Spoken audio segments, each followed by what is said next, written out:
Before we move off, I really want us to establish a point, because I always make the point that the reason I don't always discuss that point too much is because there's a very thin line between deciding that I'm not obligated to go to church often and not going to church. Right. Because I've seen people who've taken that decision that, you know what, I am not going to go Sunday, Tuesday, Wednesday, and then eventually you see them only Sundays, and then you see them 2 Sundays per month, and then before you know it, trouble. So, I just wanted to throw that point in, because I don't want people to leave feeling that, you know what, I mean, we made the point established, we discussed that to establish a point, but I don't want people to leave feeling that, you know what, Pastor Bain said that if I go to church too much, then some people will say that because they have that same perception that we're talking about. Right. Yeah, so that is a salient point that you're making,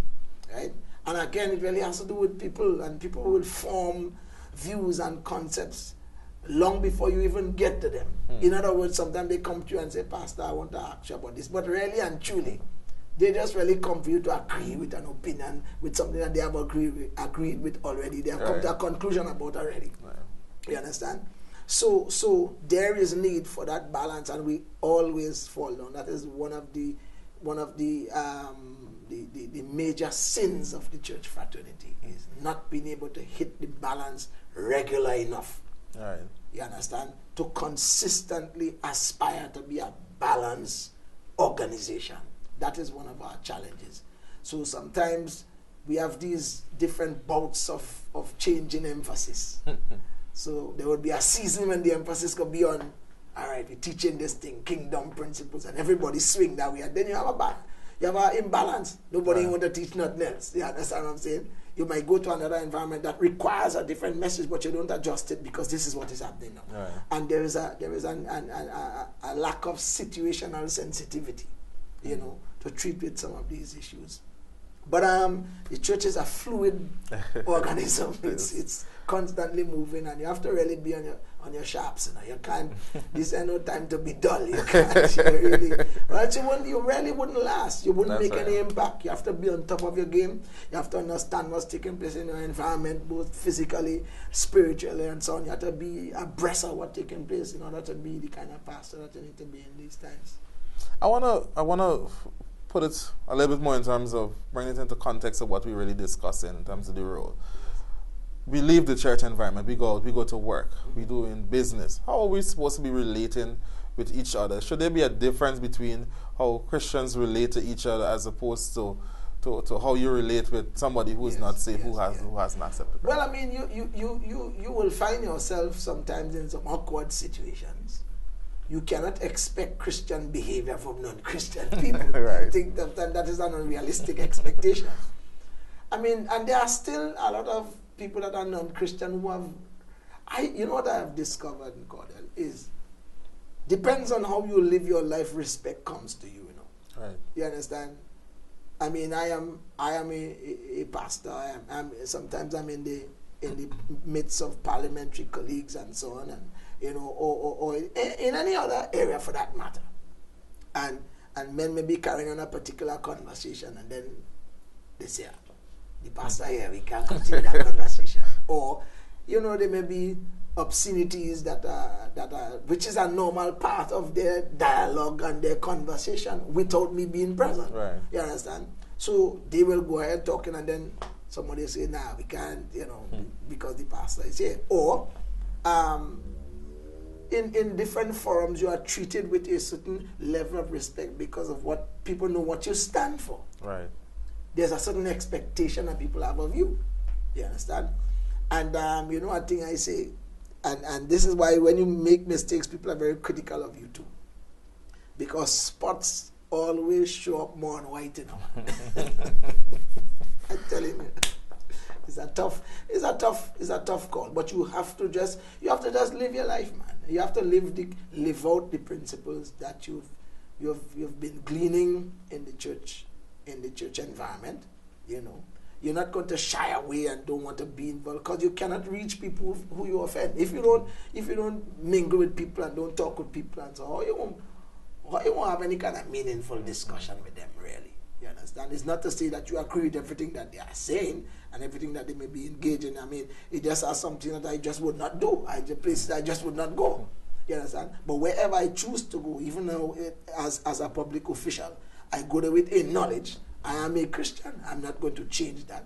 And I go for a specific reason, and I understand the way I must conduct myself in that particular environment.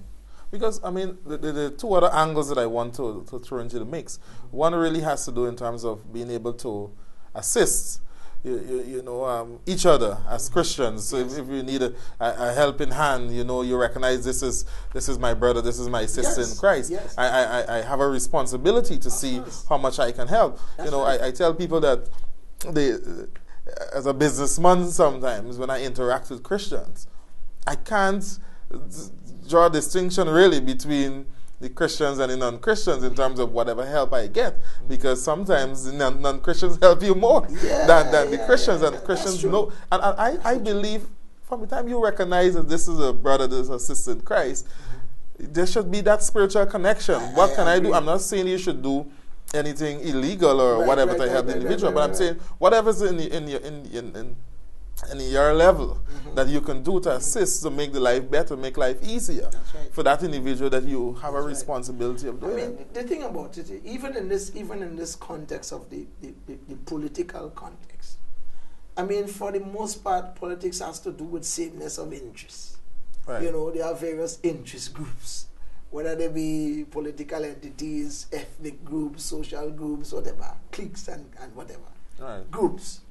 And when they garner their support and they get into power, they empower whichever group they represent. That is a normal thing. If it's a democratic thing, Democrats are going to be empowered directly and indirectly. Right. If it is along a racial line, let's use Trinidad and Tobago. Like now you have a government that is predominantly East Indian. Now, East Indian people would be lifted by that. And I'm not talking about the government giving them favors under the table, but just as an East Indian person, that will lift you. You understand? And it should, you see. So me being a Christian, and I am in this public space, in the governmental space, really should lift the Christian fraternity somewhat. You understand?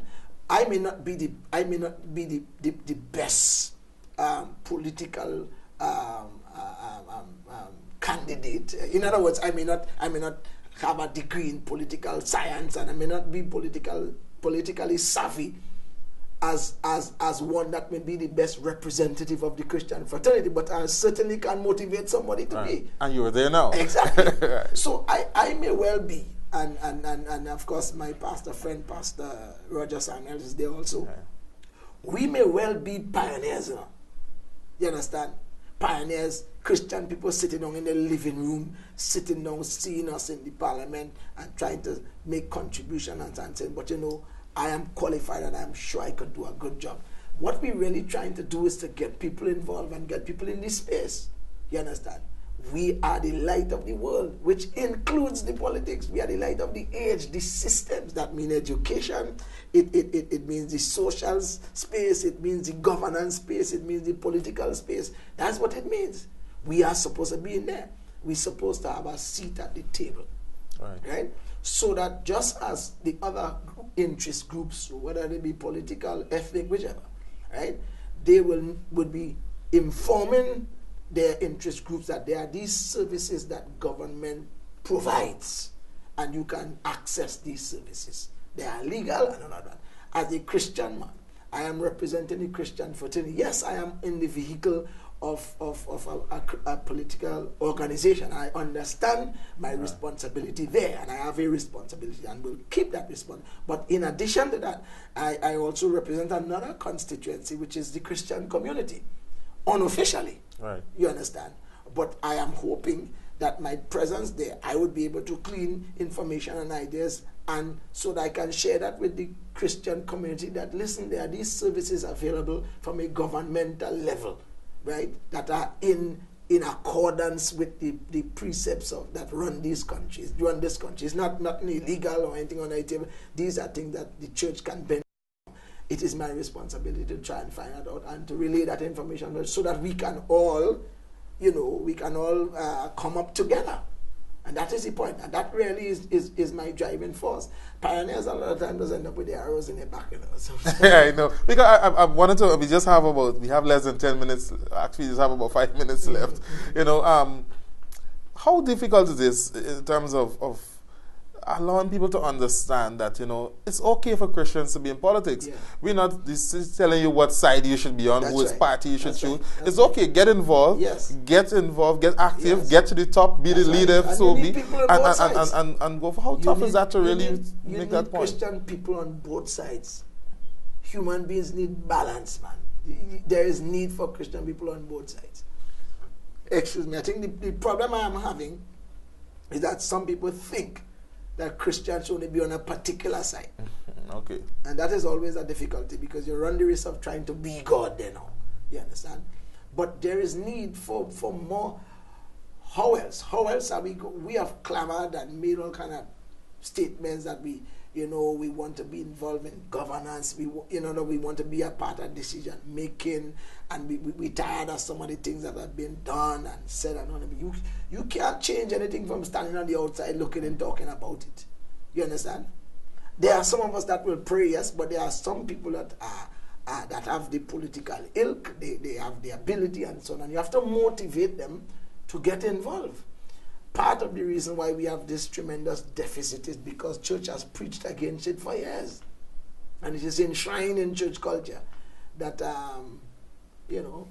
Christians are not supposed to get involved. There are several Christian people in Tobago here who are assemblymen and so on, but they never really got the kind of support from the churches. And I'm not saying that they did not get support at all, but the kind of holistic support from the church and from the fraternity. I do not think that they got that kind of support, and they could have perhaps made a greater contribution had they gotten that kind of support. But we've always been told that politics corrupts, and that's the truth. And you get evil when you become so you could be the best pastor, you could be the best Christian, and you become evil. That's the truth.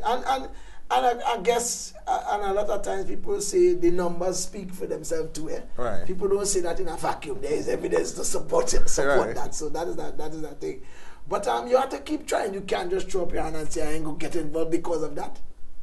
You understand? You can't, nothing in life. There are several negatives in other areas of life. You understand? I mean, you travel to Trinidad, you go to Trinidad as a person from Tobago, people are getting killed, all kind of, you don't say you're not going to Trinidad at all. You understand? You could get knocked down by a truck, you could get, your vehicle can get in an accident, you don't park your car up in your garage and say, I'm not driving it to town today. You understand? Life is about risks and taking action. You have to go out there. You have God on your side and you try your best to make a contribution to the development of mankind. Right. You have been put here with particular gifts and abilities, and you should not die and not maximize on those potentials. And that's how I feel about that.